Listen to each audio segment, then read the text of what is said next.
And that brings us to the analysis of Shields and Brooks. That's syndicated columnist Mark Shields and New York Times columnist David Brooks. Welcome.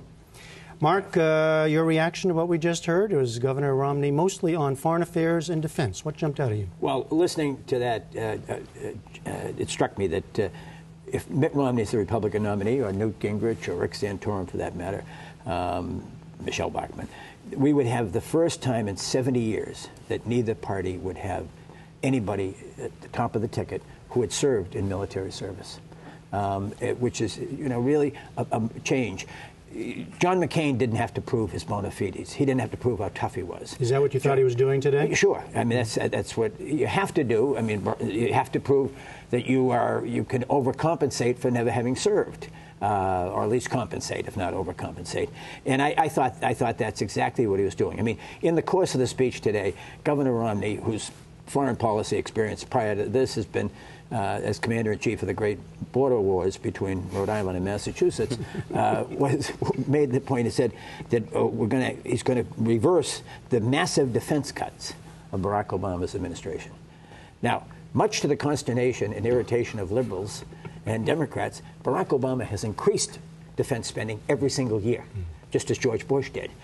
So this is kind of a swagger, braggadocio speech. He had to do it. He knows the economy is about the race is about the economy. That's what he wants to talk about. But he has to address this.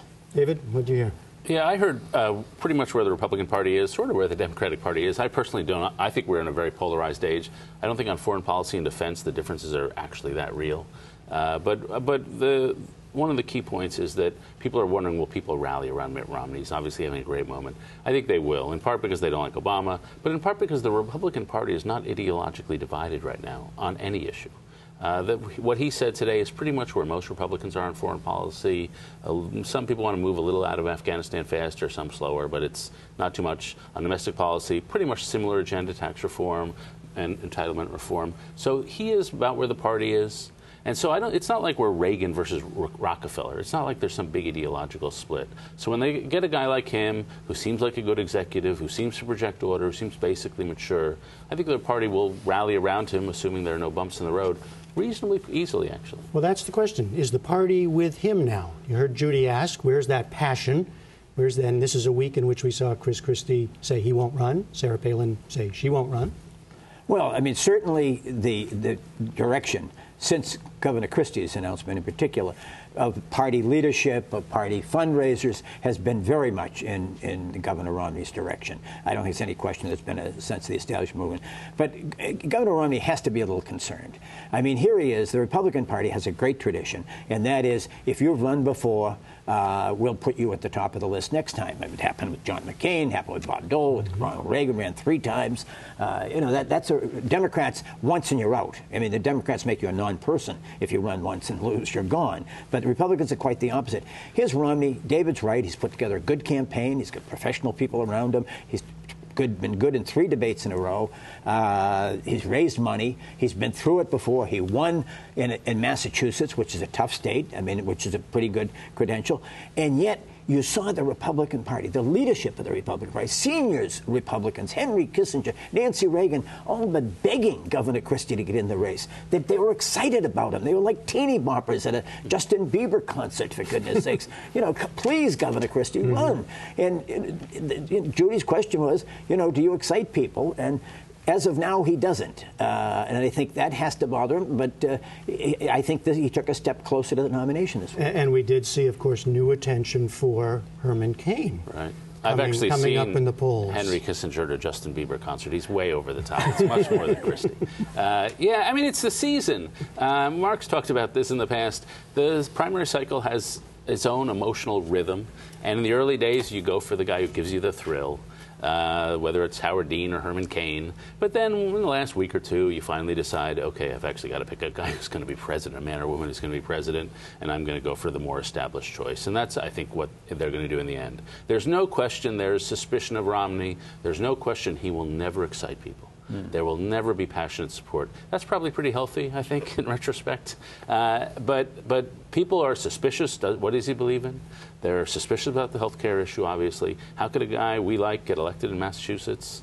But I think at the end of the day, they'll fit in with him pretty comfortably. And the final thing to be said, and Mark alluded to this, it's amazing how much better he is, even in that interview with Judy, than he was 4 years ago.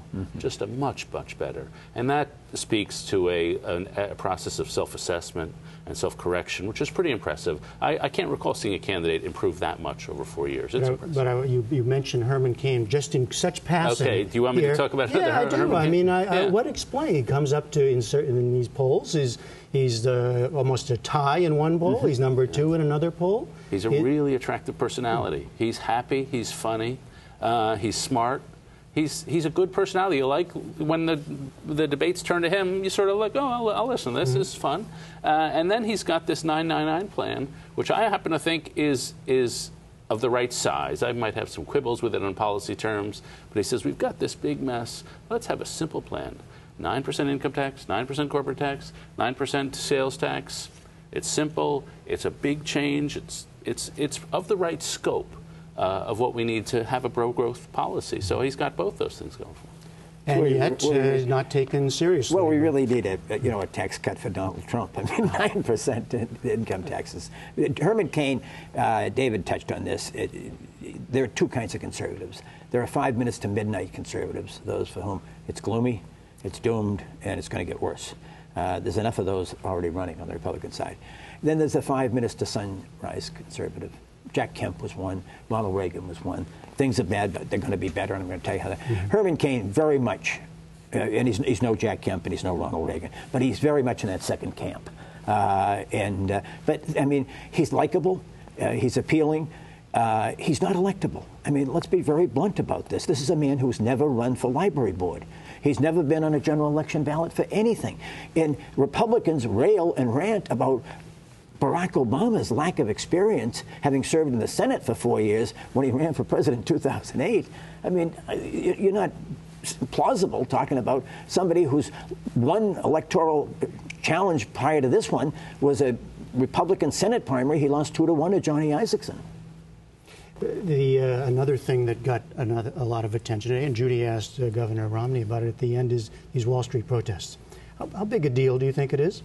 I'm skeptical. I mean, there are a couple hundred people here and there, so I'm skeptical that they'll have mass rallies to the extent, say, the Tea Party is on the right. I think they do tap into a couple real issues. Student loans is talked about a lot, and you should be able to declare bankruptcy from student loans. You should be able to get out of them. And the second thing is Wall Street. I think you don't have to be a left-winger to be really angry at Wall Street. You don't have to be a left-winger to think the Obama administration should have broken up those banks. They're too big to manage, too big to understand, too big to fail, and they're self-contradictory in the way they have to deal with themselves. And so there's a lot of legitimate hostility, which I think they do represent. The one part of the theme of many of the motifs of the protests, which bug me, is the motif that it's 99% pure, 1% evil.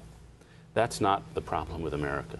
You can't solve the debt problem by just taxing the 1%. You can't fix Medicare by just taxing the 1%. You can't fix any of our problems by saying, oh, it's just that 1%. The problem and problem after problem is a lot of us, it's all of us. And so just saying, oh, we're pure, we're virtuous, that evil 1%, that's, it's silly, it's scapegoating. And that's just a motif of theirs, which is, it's just a sideshow. But does it have the potential to grow into a larger movement that actually impacts politics? Since the crisis of 2008, every measurement of public opinion, every reporting trip tells you two things. There are two targets of rage that American voters feel: Washington, D.C. and Wall Street. The Tea Party addressed Washington, D.C. It didn't lay a hand on Wall Street. And nor had either party. Certainly the Republicans haven't. The Democrats have taken limited measures. But that is sitting there. These are the people who were the architects and the engineers of the financial crisis, with their exotic, erotic, whatever they were, self-financing and self-prospering instruments that nobody else understood. They made nothing. They contributed nothing to the country. They made deals for themselves. And once they got in trouble, they turned to firefighters and nurses and waitresses and small business people to bail them out. So is it legit? You better believe it's legit. Is it for real? Is there a tradition in this country of protests and citizen arrangement, outrage, leading to real changes, whether it's abolition, whether it's prohibition, whether it's civil rights, whether it's anti-war? There sure is. I think they've touched something. I really do. And I think it's real. Whether a leader will emerge, I don't know. The Tea Party did pretty well without a leader. Tom Gallagher, the analyst, made it I thought, a great point. He said, if the Democrats lose in 2012, and this group is sustained, it will have an enormous influence in the Democratic Party. Because they are providing, just as the Tea Party provided energy for the Republicans, who were dispirited after 2008, they're providing an energy charge to organized labor is trying to hook up to them. The Democrats are trying to hook up to them at this point. You get the last word here. I mean, there have been many calls about where is the Tea Party of the left. Yeah, right? I'd be careful. I think the radicalism may scare away more people than it would attract. To be fair to the Tea Party, they made the crucial point. It's not Wall Street and Washington. The two are so intermingled. That's the problem. And that was Wall Street. That was the Tea Party's central theme, that these two people are in bed with each other, which is why we haven't really seen fundamental banking reform. All right. David Brooks, Mark Shields, thanks as always. Jeffrey, thank you.